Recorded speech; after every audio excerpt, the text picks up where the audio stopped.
Hello, friends, and welcome to episode number 117 of Nostalgia Talk. I'm James, and first of all, if you guys are in school, I hope that it is going well. It's only been the first few days of school, but I hope that you guys are already having a great year or a great first week. And now on with the show. Joining me today is Bob Stutt. Hello, Hello, good to have you here. good to be here. Now, for anybody who doesn't know, Bob is a puppeteer who is best known for his work as Iggy the Iguana in Under the Umbrella Tree, as well as Molly the Dolly and Snicklefritz the Cat on the Big Comfy Couch. He performed Basil the Bear from our friend and previous guest Tim Gosley on the Canadian Sesame Street, aka Sesame Park. He performed on Muppet Family Christmas, Follow That Bird, and as various characters on Fraggle Rock. Right so far. Yeah. And also as a fellow Maritimer. Yes. Mhm. So, to start things off, how did you first become interested in puppeteering? Well, I graduated from university in 1975 with a degree in English literature with no idea what I wanted to do, and no idea that I wanted to get into entertainment or any of that stuff. And I decided I would like to see more of the country, so I decided I'd go to one of the coasts, and I flipped a coin, and it came up tails. And that was the East Coast. So I hitchhiked down all through New Brunswick or Nova Scotia, New Brunswick, across Newfoundland, and I was outside Wolfville, Nova Scotia one day, and I got picked up by a guy named Ron Wagner. And Ron Wagner and his wife Cheryl had the Maritime Clown and Puppet Company. And they took me back to their place for dinner that night, and they showed me these puppets they were making for a public service commercial for tooth decay, dental health, and they had like a big molar for grandfather molar, and they had a mosquito-looking thing with a drill for a nose that was the cavity guy, and it was all kind of fun and interesting. I'd never seen anything like it before, and I thought these guys are pretty cool. And then I decided I liked the Maritimes, so I got a job at the branch library on Gottingen Street in Halifax. Oh, that's so funny. I just worked on a play that was staged on Gottingen Street last week. Oh, okay. And they just built a new branch then, and they built a little puppet theater into the building. And they said, who wants to do the puppet shows on Saturday mornings? And if I had not met Ron and Cheryl, I probably would have said, not me, but I was kind of intrigued by puppets because of them. And I took the job and I started doing the shows on Saturday mornings. And that was just store-bought puppets, and we would do fractured fairy tales kinds of stuff. And I just came fascinated with puppets and the power that they could exert over these kids. A lot of the kids in that neighborhood, a very tough neighborhood, didn't read. They didn't care about the books, but they come to the puppet shows. And I quickly found out if you had a show where, the puppets just talked, then, the kids would rip up the stage and the seats and everything else. But if you had lots of action, lots of fight scenes, lots of chases, all that kind of stuff, then they were just sucked right in. And I really became fascinated with that relationship between puppets and the audience, and started from there. That's how I got interested in it, and started going to puppet festivals. They have big puppet festivals. They used to have one in Wolfville, Nova Scotia, and they have one every year in the States, Puppeteers of America. And in that year, it was in New London, Connecticut. So I went down there. The library actually sent me down, and I was doing workshops there and really becoming, really seeing that there was a whole world out there of puppetry that, was way beyond anything I knew before. And I was moving back to Toronto to go to graduate school, and I had taken a workshop with Nikki Tilrow of the Frog Print Theater in Toronto, and at the Puppet Festival. And I asked Nikki if I could take classes with her. So I was going to University of Toronto in the daytime and taking classes with Nikki at night. And after a year, Nikki asked me to join the company. It was a touring company. They would tour all over the place. So I had to quit school. But I decided I wanted to do that. So that was a great conversation with my parents saying, yeah, mom, dad, after 5 years university, I'm quitting to go be a puppeteer. But one thing led to another. I started doing some commercials on TV and started to get some TV work. And when your parents start to see your credits on TV, then suddenly everything's fine. So You're that's what famous. happened with me. I fell into it, and but I became really interested in the puppet, how puppets worked, how they're made, how they worked on TV. So I just kept following that road. And in '81 was when the Muppets came to town and auditioned people for Fraggle, and I ended up working with on that show for 5 years, and then with the Muppets for 10 years. And that's sort of a golden ticket when you can put Muppets on your resume. That a lot of work came in after that. So were you a Muppet fan before getting into puppeteering? Like, was it ever something that you watched? Sure, I was a big fan of the Muppets. They were the number one show in the world in those days. People forget, but for the 5 years the Muppet Show was on, they were actually the number one television show. So everybody knew the Muppets, and sure, I love that kind of stupid slapstick humor and the characters, and I did. But you know, even when I started doing puppets, I never had ambitions that I would end up working with the Muppets one day, and yet. Um, in 4 years it happened. I got a lot of good breaks, but at the same time, I had a talent for it too. So, everything fell together. It was great. Hmm. So for Fraggle Rock, from previous guests such as Gord Robertson and Terry Yeah, Angus, Terry yeah. actually doesn't live too far away from me. He lives in Okay. Well, Spryfield. I live in Fall River. yeah. And from them, I've learned that the auditions for Fraggle Rock were done by Richard Hunt. Richard Hunt. Yes, absolutely. I actually just did a Richard Hunt tribute video where I had a couple of previous guests who have worked with Richard come Oh, back, like Marty okay. Well, Robinson. I don't know if you worked with Marty. I know Marty very well. Yeah. Okay. I have a great Norton. Marty story. Oh, let's hear it. Yeah. Okay. Well, I don't know if you know this, but Marty built the puppets. Do you know the show Little Shop of Horrors? I do. Yep. The Broadway musical? Hmm. Anyway, it's about plant from outer space that comes down and takes over the world. Yeah, my old And high school just did it for their school play. yeah, and the puppets, the plant, of course, is a puppet, and it starts off with a little puppet that's only this big in a pot, and then the whole third act is the puppet is 7 feet long, and It's basically people. a demon. Yes, and Marty, he designed and built those puppets in the original, and he was the original Audrey 2 was the name of the plant from outer space. He Right. was the original Audrey 2 in New York. And then I first met Marty in '85 when we were doing Follow That Bird, the movie. Hmm. So he was up because Marty, of course, does Telly Monster on Sesame Street, and he was doing Snuffleupagus actually in those days. And he And still is. he still is? Okay. And so Marty and I got to know each other on the set of the movie, and they were just about to do the first Little Shop production in Canada at the Crest Theatre in Toronto.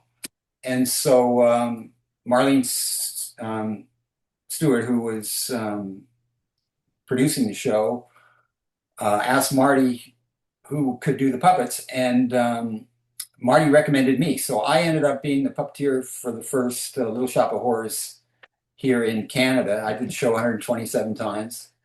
And and then Marty too, when I was doing Sesame Park, Marty would come up once every season from New York just to sort of check on us Canadian puppeteers and see how we were doing. And he'd stand in with us and do right hands and stuff like that. And he's one of my favorite. Oh, but the story about Marty is that years later, I was living in Pembroke, Ontario, small town in Pembroke, Hmm. in Ontario. And by that time, like you said, they'd released Little Shop that anybody could do it if you bought the right high schools could do it or whatever. So the Pembroke Little Theater decided they're going to do Little Shop of Horrors. And the big part with doing that show is getting puppets for it. You either have to make them or rent them, or that's the hard part of that show. And especially with how friggin' big that plant is, too. Like, they Exactly. made it gigantic at my high school. Exactly. So the producers of the show in Pembroke came to me and they said, Bob, can you give a line on where to get these puppets? Because I had done the show. So I actually phoned Marty in New York and I said, Marty, um, where can we get some puppets? And he said, well, I've got the original set of Broadway puppets in my garage. If you want to come down and get them, you can use them in the show. So a couple of people from the Pembroke Little Theater drove down to New York City, got the puppets, brought them back, and we did Little Shop of Horrors in the Pembroke Little Theater with the original set of puppets from the New York show. That is so cool. Yeah, it's so cool. And on the inside, when you do these puppets, on the inside, the puppeteers always write their name and their date. So um, they had inside the puppet all the guys who had done the show in New York, and then there's Pembroke, Ontario, written inside the little thing too.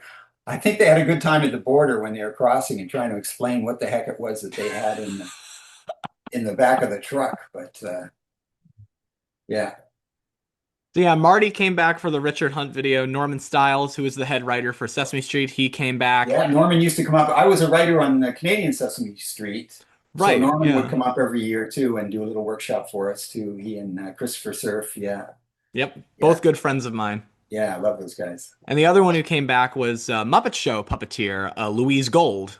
Oh, fantastic. Hmm. Yeah, And we just talked about Richard Hunt and kind of carrying on from that. Like one of the reasons that I wanted to make that video was because I was watching a Fraggle Rock themed Richard Hunt event through Zoom from the Center for Puppetry Arts, and Gordon Robertson was yeah, there. yeah. Um, and he and I have talked about Richard. He actually tells my favorite Richard story ever. But can you talk a little bit about auditioning for Fraggle Rock with Richard? Yeah, well, the Fraggle Rock edition, at the time, you're going back to 1981. There was maybe 13 and 14 of us in the whole country that were making our living doing puppets. And Muppets put out an open call, and we thought, geez, we're in. They were looking for 11 Canadians. And I thought, I got a really good chance. So I went down, and there was maybe 300, 400 people there. Every actor, magician, clown, juggler, whatever wanted to audition for the Muppets. But of course, they had done this before. They knew what they were doing. So how do you weed down, 300, 400 people in a day to get to the people that you want to actually use? So Richard would bring us into a room, 5 or 6 at a time, and there was puppets on the table, and he would say, pick up a puppet and put it on, and then here's what we're going to do. We're going to count to 10. So everybody put their hand and puppet up, and 1, 2, 3, 4, 5, 6, 7, 8, 9, 10. And then he would say, okay, you and you, please stay. Thank you, everybody else, for coming in. And he would whittle it down to 2. And of course, what he was looking for was 7 is the only 2-syllable word in 1 to 10. So if you only Yeah, flap once, that's one, and two, that's the three, way I four, always five, show people how to six, puppeteer. Yeah. 7, 8, 9, 10. Then he knew that you at least had an inkling of what you were doing. Um, Now, that's not to say that Muppets, if they found a talent that they liked and you had no puppetry experience whatsoever, which was the case in a couple of people with the Fraggle auditions, you could still get in because they always believed they could teach puppetry. They could teach you the technique. But, the talent, the acting talent, performing talent, that was sort of something that was they were looking for, and they could teach the puppetry later. But that's how they whittled it down. And then they would take 3 of us at a time after that, and we would audition in front of Jim and there was a few other people there, Richard as well, of course. And again, what they did was they'd take 3 of us and they would give us a little scenario and say, here, go work out a little bit and come in and do the audition. So I was with 2 other women, I forget who it was, and we worked out a little bit and we went in, and the 2 women immediately started just talking away, doing something completely different than what we had talked about. And my puppet was just sitting in the middle, just watching one, watching the other, and just reacting to whatever it was they were doing. And of course, that's what the Muppets were looking for. They had their 5 main people. They had well, the original 5. They had Jerry Nelson and Richard Hunt and Dave Goelz and Stevie Whitmore, and Um, so they weren't looking for feature artists. They were looking for puppeteers who could keep the puppet alive in the background, who could do the background stuff, who could react in a scene. So, of course, that's exactly what I was doing. And I got the part, and the other two ladies didn't. Wow. Yeah. But first time I met Gord Robertson, Gord and Trish Leeper and Rob Mills, who played the Gorgs on the show, Ma and Pa and Junior. I still remember going up in the elevator at that warehouse on Sumac Street where the audition was, and stepping in, and there was these three mimes. They were in a mime company at the Right. time. Yeah, I They remember had that from him. they had Yeah. not done puppets at all, and they were going up to audition for the Gorgs. And of course, they've been good friends of mine now for what is it? Is it 50 years? Fraggle Rock, No, it's 40. 40. I Yeah. actually did a video and I released it the day of Fraggle Rock's 40th anniversary, where I just thought Okay. about, this isn't a countdown, like I'm not ranking them, but I thought about a couple of episodes of Fraggle Rock that I'm like, okay, that's funny, that's Yeah. funny, I like that. And I picked 10 specifically, and I just made a list, wrote what I liked about them, and I just talked about them. Oh, great Mhm. for you. So I'm going to ask you about a couple other Muppet people who are no longer with us. Sure. Starting, of course, with the one who started it all, Jim Henson. What was Jim Henson like? Well, um, Jim was basically Kermit. I mean, he was Kermit, but without he never lost his cool the way Kermit would sometimes and just sort of lose it with everybody around him. But, he talked the same. He was that same sort of gentle, commanding presence. He was the leader. He was the heart and soul of the Muppets, absolutely. And just a sweetheart of a guy, but one of those guys whose vocation was his avocation. I mean, he would work in the studio all day long doing video, and then he had me up to his hotel room one time during Fraggle, and the whole hotel room was filled with video equipment. It was filled with the latest cameras, the latest recording equipment. So he'd shoot all day, and then he'd go home and he would play with that stuff all night. He was just not driven, but he was, like most geniuses, he just had that focus. That's really interesting that he was always up to date on that stuff, because I always thought that he was very, very experimental. And one of the things I Yes. often think about when it comes to that is this early Sesame Street thing that he had done with this puppet this Muppet, interesting Muppet that he had used on like variety shows. Yeah. That was kind of done with gloves. He Okay. called it Yeah. Face or Limbo. Yeah. And there Yeah. was a moment where he uses that puppet on Sesame Street to count to 10, and it was a mix of using that puppet Yeah. and early computer animation.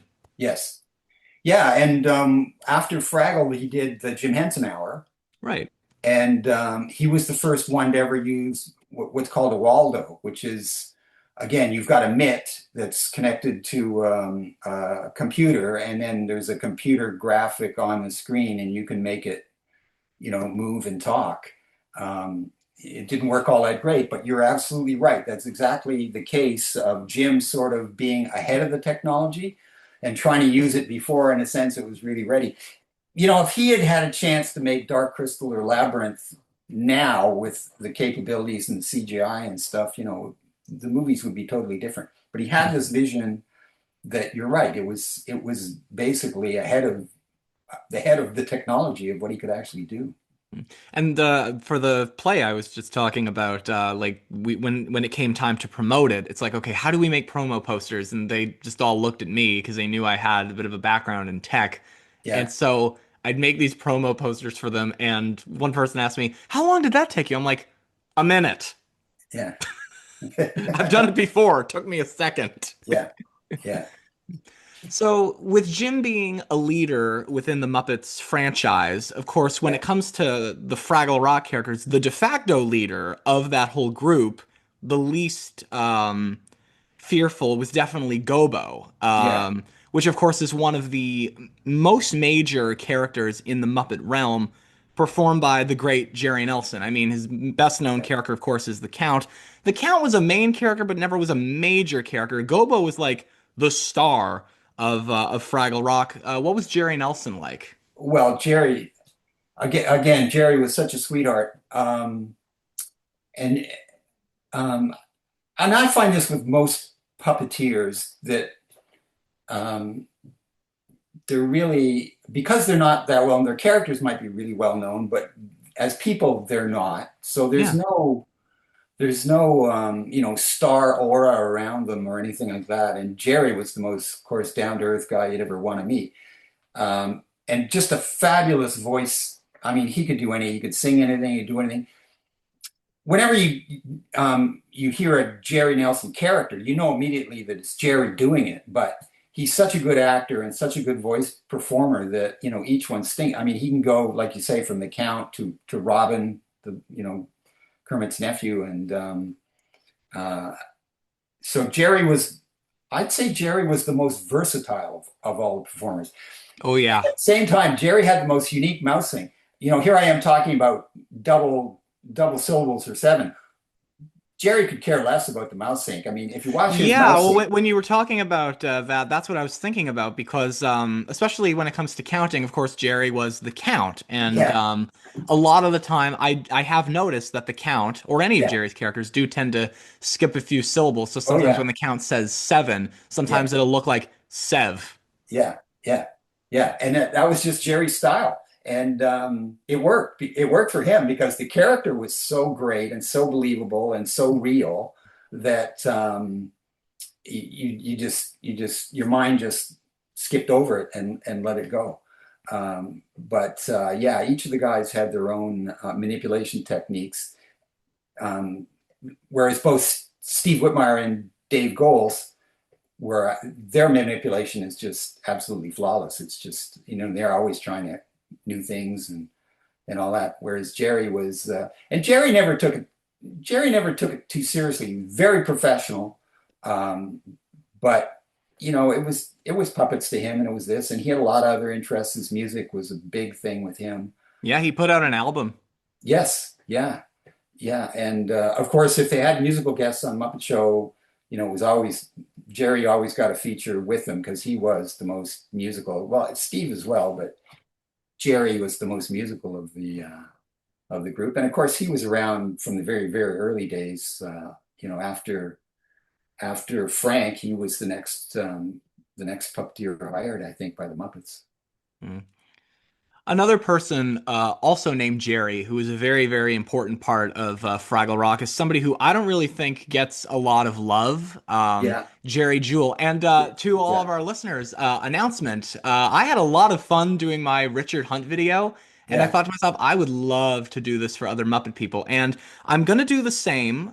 Colleagues, remember so and so about Yeah. Jerry Juhl, and coming back for that is Jim Henson Legacy President Craig Shemin and fellow Okay. Fraggle Rock puppeteer and our very first ever guest on Nostalgia Talk, Mike Peterson. So we're going to talk about Jerry Juhl, and we're very excited about that. But kind of Yeah. like as a pre to that, Yeah. when I emailed Mike inviting him to this, I was like, "Did you ever get to know Jerry Juhl?" Because I knew from somebody at Sesame Street that when Jerry wrote for Sesame Street, he just wrote from California, and so I was like, "All right, well, was he ever on set?" And Mike said, "Yes, he was on set almost every day." Oh Do yeah. you have any interaction, or did you have any interaction with Jerry Juhl at all? Sure. I mean, Jerry was again just the sweetest guy, and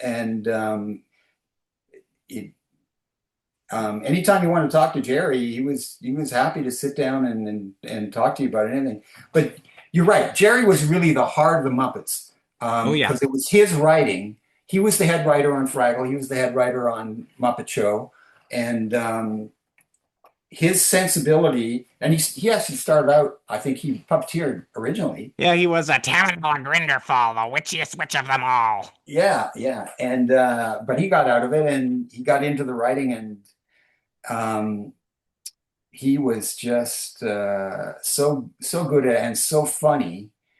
Um, it's funny because like you say, some of these guys are gone now. Jerry and Richard and Jerry Jewell and Jim, and so when I see the Muppets now, I mean, I think it's great that they go on, but for me, it's more like watching Muppet impersonators. It's like watching Elvis impersonators. They're really good, but they're not the originals. So Yeah, and I mean, Dave Golds is the only one who's still actively working with them regularly. yes, that's Well, right. Louise Gold is too, but when they do Yeah, stuff in England, usually. yeah. Um, and I've seen interviews with Frank where he'd said, "Yeah, I'd like to come back and do some Muppet stuff," but I guess he hasn't been invited. Yeah, well, I mean, it wouldn't be the same without Jim, the two Jerrys, Richard, or Don Celine, because I mean, Yeah, they were all an yeah, active team together. Like exactly. I watched Frank's documentary Muppet Guys Talking, and Yeah, he starts off by showing an old photo of himself with Jim, Jerry Juhl, and Don Celine, and yeah, just hearing Frank talk about the difference between Muppets then and Muppets now, and him wanting to keep going, yeah. even though he has not yet. But you know, there is a bit of a difference now between now and 50 years ago. So Sure. Yeah. And sensibilities are different. You know, whether Muppet Show would yeah. work the way it did now, I think it would, but Well, I heard rumors, and a lot of other Muppet fans probably know this too. I heard rumors that a Muppet Show reboot in the Muppet Show style is happening. okay. Well, I've tried that a couple of times. Muppets Tonight, which I loved, and Me too. unfortunately, Yeah, I like the idea of having it as a TV studio. I loved it. And Bill Barretta, I'm a huge fan of his. I He's think so Pepe funny. and his bear character are just fantastic. Hmm. Um, so yeah, I love that show, but but again, I think maybe sensibilities have changed a bit, and it probably if it had been on earlier, it would have been fine. But and then they don't give shows that much of a chance anymore. Really, you got to hit it big or you're gone. But Frank was um, I worked with Frank on various Muppet specials, the Miss Piggy special, and also on Muppet Christmas. Um, and Frank, he's the most intimidating guy. Um, but you put a puppet on him, and he's just the funniest guy you'd ever want to meet.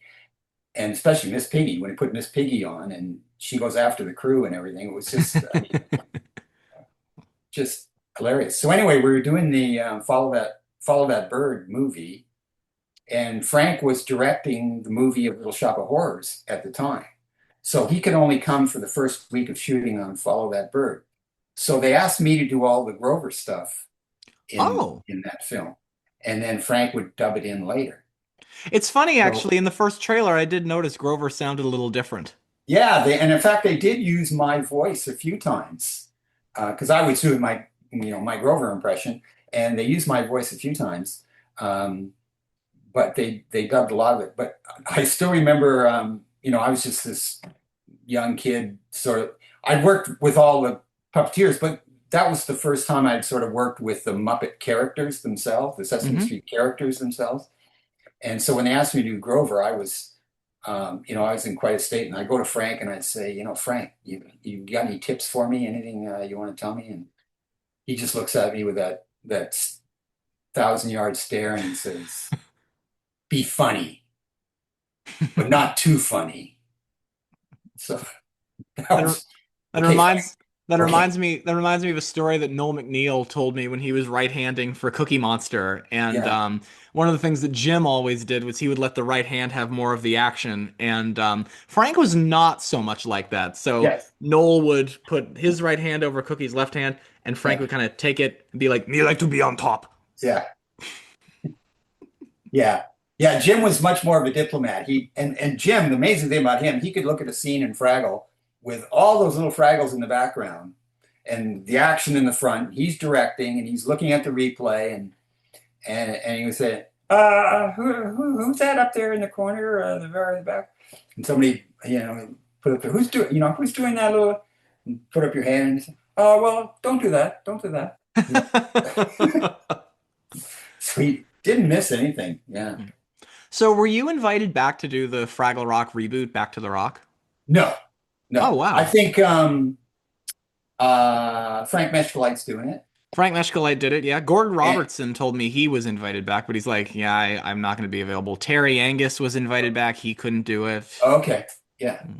No, no, I I'm probably older than both of those guys, and I know they wanted to try new people, and it was during COVID. That was fine with me. It didn't bother me at all if they wanted to Okay. go in a different direction. Okay. So we talked about Follow That Bird. That's cool that you got to fill in for Frank doing Yeah. Grover and Super Grover, which by the way was another Jerry Juhl creation. I don't know if that's common knowledge. Oh, is that right? Okay. I Yeah. had read that Jerry wrote the first script for Super Grover. Okay. Um, and then you did Muppet Family Christmas. Muppet Family Christmas, which for me is not Christmas at all because we shot it in July. So my memories are hot days and sweating and, long days in the studio. But of course, that was great. And um, I got to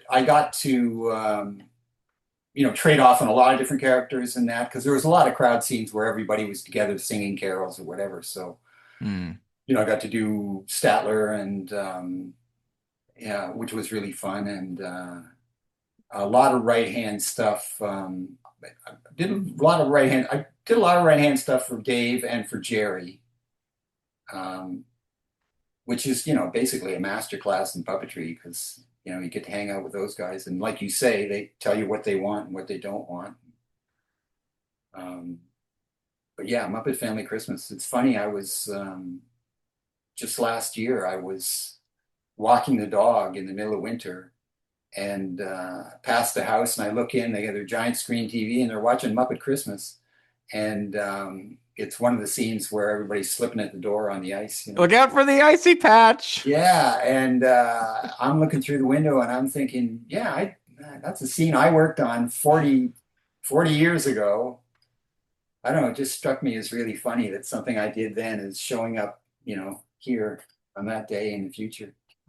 Well, every year around Christmas, I like to make these little retrospectives about Christmas movies, TV episodes, specials. Let's just say Christmas media, Yeah, and but usually I like to challenge myself and make it stuff that people may not know about. And last year, I try to do only one Muppet one per year because there's a lot of other ones out there. There's a lot of media franchises that make us all nostalgic, so I try to limit sure. it to one Muppet one. And last year, I picked Muppet Family Christmas.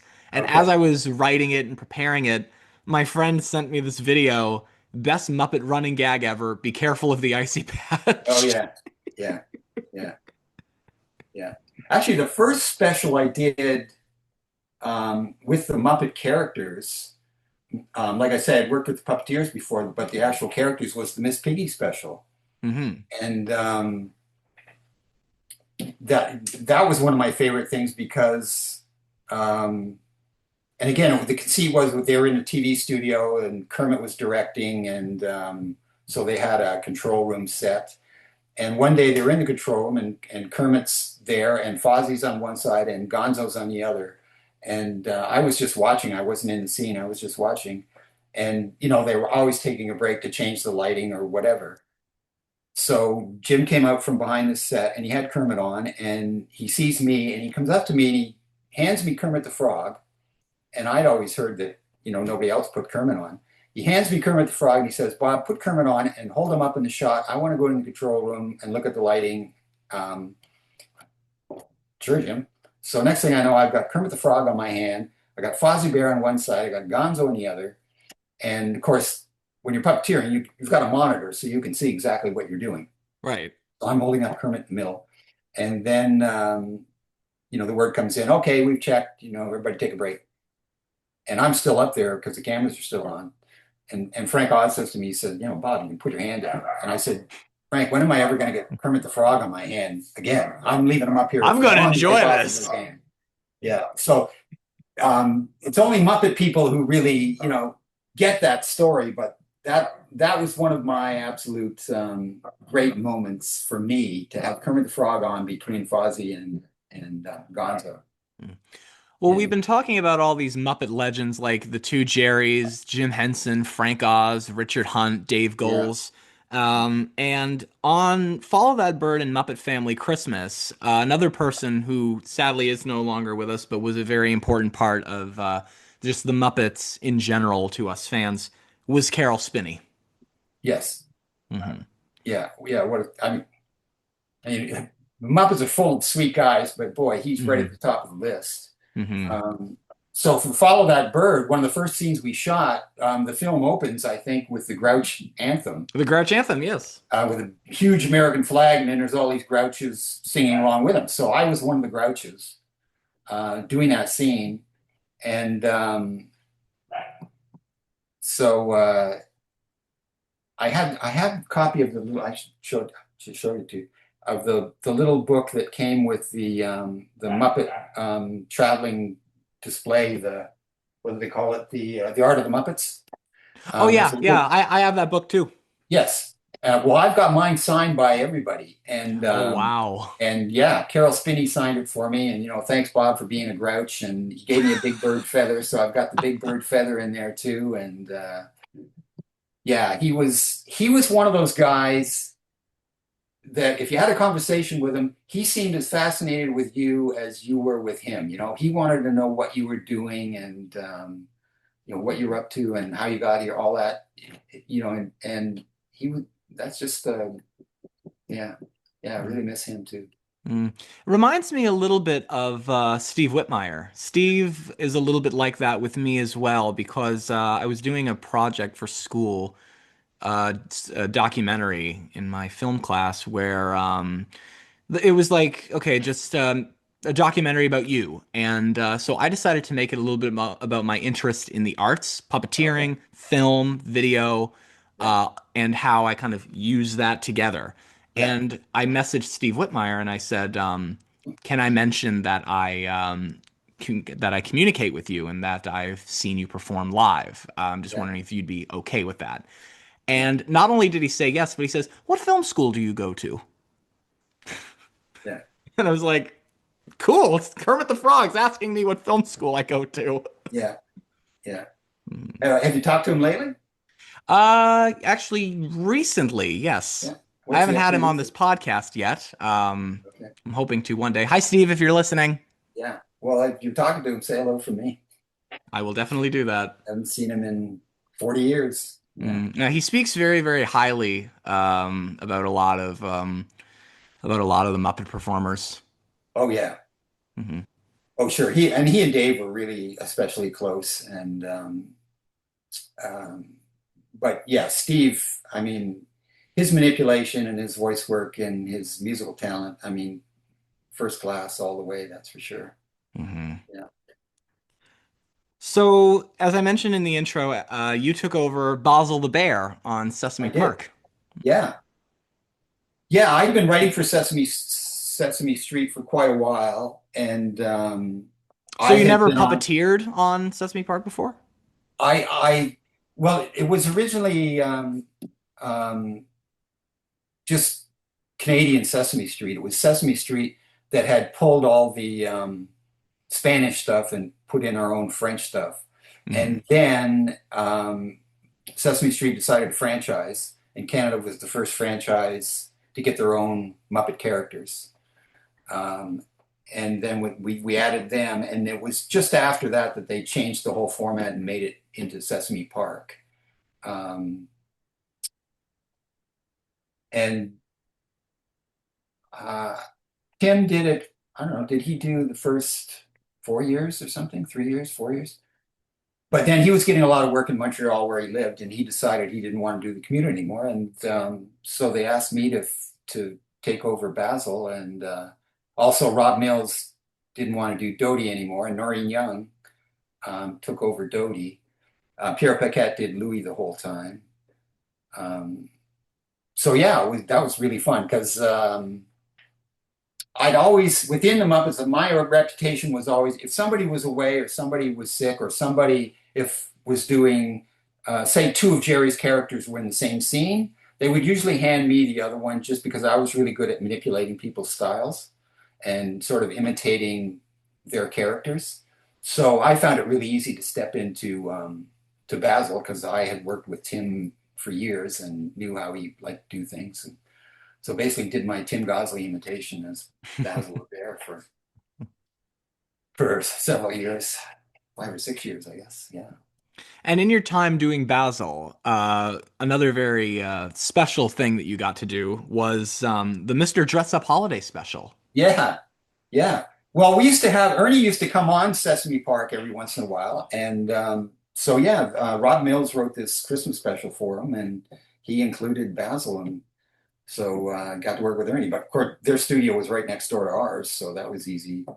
That was easy enough to do, and a lot of people. I mean, maybe now the people have watched the documentary on Ernie Coombs, but they don't realize that he started out as a puppeteer. He started out as Mr. Rogers' puppeteer because That's Mr. right. Rogers was originally CBC, was brought up to do his show on CBC, and then he got offered a job.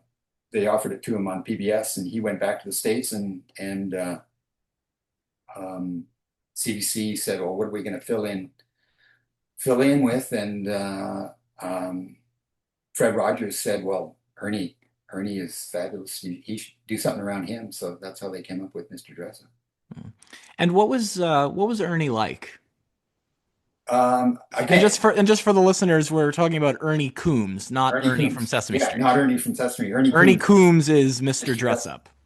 Yeah, Ernie, another wonderful, lovely, lovely man. And again, a big kid. So we get him on. And it's funny if you watch the Muppet Show, some actors are really good with the puppets, and others can't get past them being puppets, and you can tell that they're looking down below and all doing that, and you can't really predict who's going to be really good and who's going to be bad.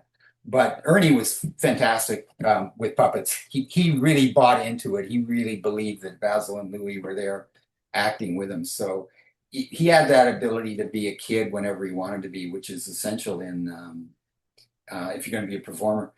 It's funny, I think now, um, and I think this with Sesame Street too. If you tried to pitch Sesame Street today, you probably never get made because they'd say, oh, I got a show where one character eats cookies all the time, and they'd say, oh, we're not going to do that. Or I got a character who speaks in a weird European accent, the Count, and they'd say, oh, you can't do that. And I got a character who lives in a trash can. Well, the can't do character who's that. in a trash can, they, oh, no, we can't do that.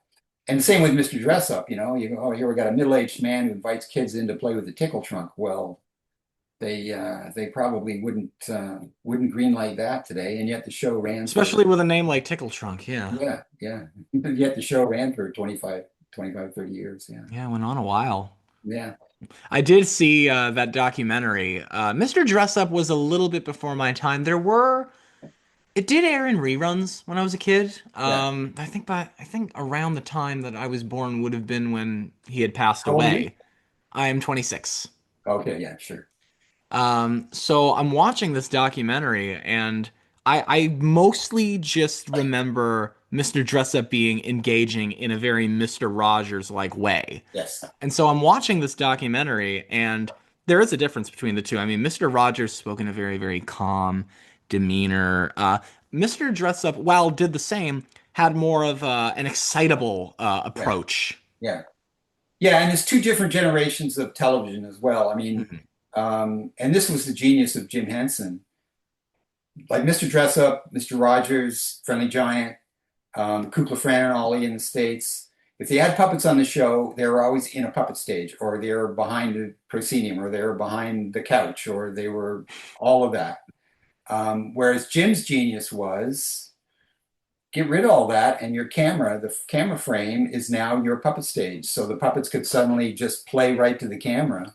And of course, he had that wonderful triangular, the eyes and the nose with the eyes slightly cross-eyed, which is just perfect for the camera. So the fact that Jim did away with all that proscenium stuff and all those stages you had to put in and just use the camera as the puppet stage seems like such a simple idea now, but nobody had ever done it before, and it certainly revolutionized puppetry on television, that's for sure.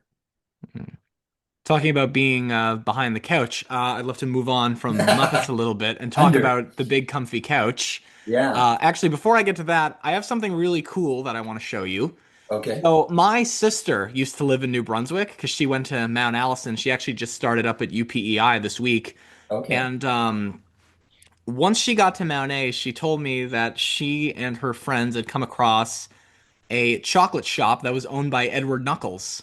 Yes, Yeah, in And Sackville. so, Yeah, yeah, so which and actually, as a matter of fact, my sister ended up moving to Sackville directly for the remainder of her school year. yeah. And you could walk to the chocolate shop. Uncle Chester's chocolate shop. Yeah, Knuckles Truffles, yeah. For any of the listeners, we're talking about Edward Knuckles, who played Uncle Chester on the Big Comfy Couch. My sister yeah, calls me and she's like, and she told me about this. And so I went there for my birthday one year, and yeah. we actually went to Knuckles Truffles. And he comes out, Edward comes out, and I said, I used to watch Big Comfy Couch. He gave me this, Oh, great. an autographed photo. He didn't autograph it himself. He had it like in the back, and Oh, it says "Hugs and Squishes, Uncle Chester." And I don't really know if there were a lot of customers that he was expecting that day, but he chatted with us for like 20 minutes about the Big Comfy Couch, and he yeah, did actually talk a little bit about auditioning for that show. yeah. Was it a little bit different for puppeteers like you? Well, first, let me tell you my Ed Knuckles story. Okay. I published my first novel in March of this year. Yeah, I Um, saw that on your website. it's called Puppet. Hmm. It's an adult suspense novel. Link in the description. Yeah, and I have been going out to various, to Moncton and all over the place to go to the bookstores or give talks wherever people invite me. So they invited me down to Sackville um, to do um, to do a reading. And so there I am setting up for my reading at the tourist information place, and in walks Ed Knuckles. I had no idea that he was even in the Maritimes. Well, it's So funny. I told him that I know people like Terry and Fred Stinson, and he's like, "Get them down here." yeah, so it was a wonderful reunion we had. We just got to chat for a while, and but yeah, that was a surprise. But as far as Comfy Couch goes, I didn't audition for that. I was asked to do it. Again, Cheryl Wagner and Rob Mills produced the show. Cheryl created the show, Right. and that's the same Cheryl Wagner that I ran into in when I was hitchhiking with in Wolfville back in 1976. And Cheryl and I, of course, had worked on Fraggle as well. And Rob and I knew each other very well. So when they wrote the show, they basically, I don't think they auditioned anybody else for Molly. That was just, they just called me up and said, "You want to do it?" And I said, "Yes." Of course, the ironic thing is that the show was created and produced by two puppeteers, Hmm. and yet it was the most puppet unfriendly set you can possibly imagine because that you can picture the big couch. Hmm. I'm lying flat underneath the big couch with my hands stuck through the foam cushions, which was not easy. I needed somebody to help me get in. I needed somebody to help me get out. I couldn't move once I was in there, and because I was lying sideways on the couch, I had to twist my arm 180 degree or 90 degrees to get Molly to look to camera. Hmm. And I would spend 8, 9 hours a day underneath that stupid couch. And of course, Molly never spoke. Molly never spoke, just in thought bubbles. Yeah. Hmm. But again, I love that show and I love doing that show. And one of the reasons I love doing that show is because it had a glove. Molly's a glove puppet. Hmm. So simply manipulating the head and the hands this way, as opposed to the Muppet style, which everybody does on television now. You never see glove puppets anymore. Mr. Dressup's puppets were glove puppets, but nobody does glove puppets anymore. And I was trained, It's um, really hard to do glove puppets. Like I feel like I'd hurt my fingers doing that. yeah, and manipulation has to be very subtle, very clean. But I had trained, Nikki Tiller was a master of glove puppetry, and I trained with her for 3, 4 years. So I was thrilled to be able to use those skills on TV, which was great. And then I would also do Snicklefritz the cat in the outdoor set, um, which was really fun. And then the most fun part was the dust bunnies under the couch. Yeah, I know that none of the listeners can see it, but I can. He's got a dust bunny Oh in yeah, a glass that's case behind him. that's yeah, that's Wuzzy right there. There's Wuzzy, yeah. Hi. Actually, he didn't talk either. They just talked in Like Chip and computer Dale, generated gibberish that you knew gibberish. they were talking Yeah. about. But I guess that's So anyway, that's the voice I give him. That's You Wuzzy give when he hit me anyway. puberty. Yeah. Yeah. There we go. All right. Yeah. So this is Wuzzy the Dust Bunny. So Rob did Fuzzy, the producer of the show and the Hmm. director, and I did. And so what we would do for the um, 20 episodes we were doing that season, we would take one day and we would do all the Fuzzy and Wuzzy stuff. We would build a little set, so it was actually we got to work standing up, which was fantastic. After lying under the couch or lying in the grass, I got to work standing up with Rob. And I don't remember in the show, but what happens is um, Lunette's on the couch and she'll usually drop something and it will fall down. And then Or you cut throw to the dust something. bunnies, and the dust bunnies would, whatever that prop was, they would do something. So we'd have all our scripts, and all we would have was whatever the prop was. It was a comb, it was a whistle, it was a balloon, whatever. And that's the only thing we had to work with. So Rob and I would then improvise 10, 15, 20-second bit on that one. And then we'd move on to the next one. What's the next prop? Oh, a piece of paper. Okay. And then we just improvise something else. And we would do that all day long. And people would actually come that weren't working that day and sit in just to watch the really stupid things that Rob and I would come up with. Most of them were either obscene or couldn't be used, whatever. But we would always finally get little bits that were in the show. So yeah, yeah, real fan of the Dust Bunnies. This puppet was made by Karen Oland, who worked in the Big Comfy Couch shop, and it's just a gorgeous puppet. It really is. It is.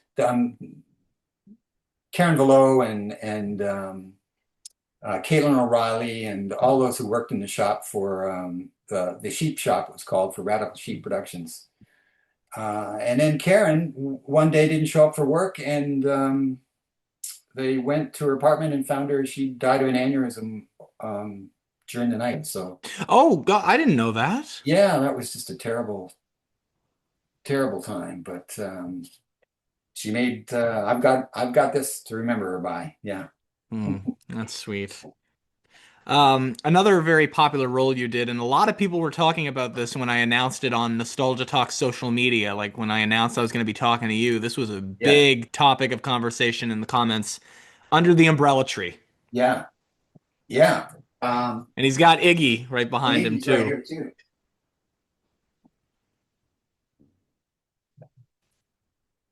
Ah, okay. Hi. Hey, James. Hey Iggy, how you doing? Me. Hi. Want to say hello to all of the nostalgia lovers out there on the internet? Okay. Hi. I'd name you all five of you, but I don't have that right in front of me at the moment. So, yeah. Now this Iggy Iguana, of course, down the Umbrella Tree. We did 300 episodes with Iggy, and this puppet was made by Noreen Young, and Noreen passed away this year too.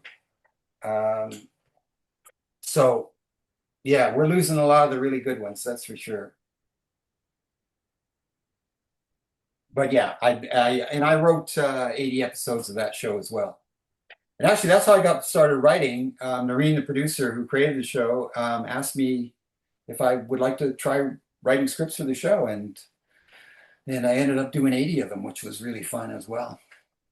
That's awesome. And typical That's cool. Canadian, you must know that if you're in the entertainment business, you got to be diversified. You got to either it was a real advantage to be a writer. If a show called me up and said they needed a puppeteer and I couldn't do it, I'd say, "Would you like me to write some scripts for you?" Or if somebody was doing a puppet show and looking for a writer, I'd say, "Well, I do puppetry as well." And it was a good mix to have. Yeah, on the very first show I ever worked on once I got out of college, it was a mix of animation, puppets, and live action, kind of all molded together.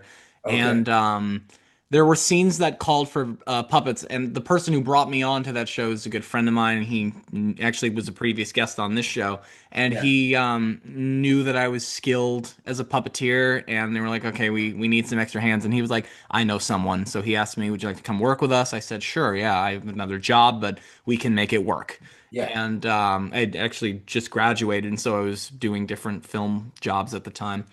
And anytime there was a puppet, usually I would assist the puppet, or there was a scene where the the puppeteer, the same guy, would take off, and they needed somebody to manipulate the puppet. I was like, I'll do it. No Yeah, lines, just would just wiggle the puppet around. yeah, We had one scene that called for an animated character, and they're like, we don't have an actor to do it. And I was like, I can do it. And I really like coming up with funny voices. yeah. It was a ghost, and I've told this story on the podcast before. It was a ghost who I kind of made it sound very ominous, kind of like a Tony J character. And they're like, okay, that's good. And in the sound test, I did an impression of Judge Judy. Oh, And they're like, do that. And I'm like, why? It's not funny. They're like, yes, it is. yeah. Yeah, it's funny. It's hard to predict what's going to be in funny in advance. That's the thing about funny. Yeah. Hmm. So, to wrap it up, when I announce these shows on Nostalgia Talk social media, I ask any listeners if they have any questions of Oh, their okay. own Yeah. that they'd like to send for me to ask you, and I got two here. Okay. Now, I'm going by listeners' screen names, what I see depending on what social media platform it is. So, I normally I would say this question comes from John Doe. I don't really have a last name Okay. here. I just have screen names. So Yeah. this is from Tess. I don't know the last name. Okay. Um, do you relate? And I get this question a lot. Do you relate to any of the characters you have performed, and which character would you say you are most like? Yeah. I definitely say Iggy. Um, uh, and again, I think this is true with most puppeteers. We all have a bit of an alter ego character who's a bit more uninhibited than we are, who will say things that we normally wouldn't say, and uh, so and that's one of the great things about puppetry. You can I used to do uh, uh, I used to tour with at sort of business meetings and stuff.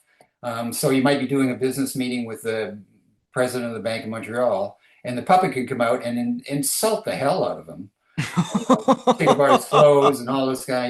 Nice suit. There's a car with the seat covers missing. Triumph the Insult comic from the Conan show. Yeah, exactly. And if it's a puppet, everybody just laughs and laughs and laughs. If you went up to him and said that yourself, you'd get a punch in the nose. But so I always love that aspect. And Iggy's a bit of a master at that. So there's the Iggy that's on the show, and then there's the Iggy that I used. It's the actor who played Iggy on the show, who's a bit more adult. So I still use Iggy for.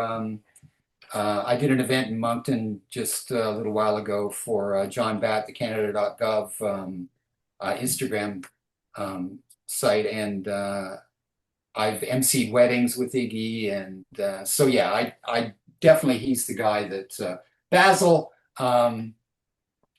Again, because I got Basil from Tim, I never felt that he was, my creation. It was more me doing a imitation of Tim's character. Hmm. And Molly the doll, it's hard to relate. Hard for me to relate, whereas, Iggy, he's just sort of a, Well, with Molly, because she communicates in thought bubbles, I guess yeah, that's because I often think of like what you were talking about with using a puppet to be funny. It's like with also stand-up comedy. I mean, a lot of the goofiest performers like Jim Carrey and Robin yeah, Williams, Adam Sandler, like their characters are known usually for being ridiculously insane, but yeah, behind the scenes you hear, "Oh, they're the nicest people in the friggin' world." yeah, And with Molly, just communicating in the thought bubbles. yeah, yeah. Well, but at the same time, Molly, and again, uh, there's a lot of time in any TV show where you're not filming, but because I'm stuck in Molly, I couldn't get out or whatever, and they'd always have the camera on. Yeah, that So sounded really uncomfortable. we would be doing anything to keep, all of us puppeteers are addicted to the cheap laugh. So anything you can do to get the crew laughing or whatever. So, there's a lot of outtakes of Molly where she manages to, get her point across in various ways, and that was always fun too. I used to work on the Friendly Giant when I first started, and at that time, Bob Hummy and Rod Coneybear, who was the puppeteer that did Jerome and Rusty, the giraffe and the chicken, had been doing the show for 25 years when I came on. And so we do a run through and then we would tape. But the run through, they would just do whatever they wanted. They would just be absolutely hilarious. And I always thought they should put an adult version of Friendly Giant on after Hockey Night in Canada or something, and just just let them go loose because they were just hilarious. Hmm. Yeah. So this question comes from, again, I'm just going with the account name, Treasure Chamber. Okay. How was it working with Holly LaRock? I don't know how to pronounce this. Rock. Yeah. LaRock on Yeah. Under the Umbrella Tree. Oh, Holly is amazing and a dear, dear friend. In fact, I was talking to her today, and Holly, she's what you call a triple threat: singer, dancer, actress. And it is funny because unless you work with, if you've ever worked with a person who's a genuine actor, a really good actor, everybody thinks they can act. Everybody thinks, oh, acting, there's nothing to it. But until you actually meet somebody who does it the way it's supposed to be done, you don't realize what a special talent it is. So she was one of the first where I really, the way she would get into character, the way she could react to the puppets, and she really believed in the puppets too. And of course, she had a wonderful singing voice. And a poor Holly, she suffered from migraine headaches. So there were times when we'd be shooting and she would be literally on the couch, unable with a cloth over her head. And then they'd say, okay, we're ready. And she would pop on set and she would be Holly. And then as soon as it was cut, they would practically have to carry her off. And the same with Alison Court, who played Lunette on Big Comfy Couch. I don't know how they do it. When you're a puppeteer, you can tape your script up all over the place. You don't have to memorize anything. You just have your script taped up below your monitor. But they had to memorize, every line. And Holly, we shot two 15-minute shows a day. We shot a half hour of Fraggle. We took a whole week to do it. Hmm. But we shot Umbrella Tree, two 15-minute shows, one in the morning, one in the afternoon. So she had to memorize two shows a day, 5 days a week. And I don't think she ever well, maybe she'd get one line wrong. And of course, every puppet would call her on it because that was the first time this month that she'd blown a line or something like that. And of course, the writers would come and say, we got to change this and change that. And they would just do it instantly. So Holly is really the best acting talent I've ever worked with. And certainly a wonderful person too. And somebody who's had a lot of tragedy in life. She lost her husband 10 years ago this year, I think. It's awful. Yeah, to cancer, and that really took a toll on her. But yeah, I was just talking to Holly yesterday, and yeah, she's doing good. That's great. Well, that's all I wrote here. Okay. Is there anything you want to say to wrap up? No, I don't think so. All right. Well, thank you very much for coming on Nostalgia Talk today, Bob. I really Okay. enjoyed speaking with you. Well, it's been fun. Thank you, James. And to all of our listeners, I just announced the Jerry Juhl video. I've also got a lot of other cool things that are going to be happening, so stay tuned. And you guys know where to go for announcements on guests. The links to all Nostalgia Talk's social media are in the description, and I will see you next time. Peace out.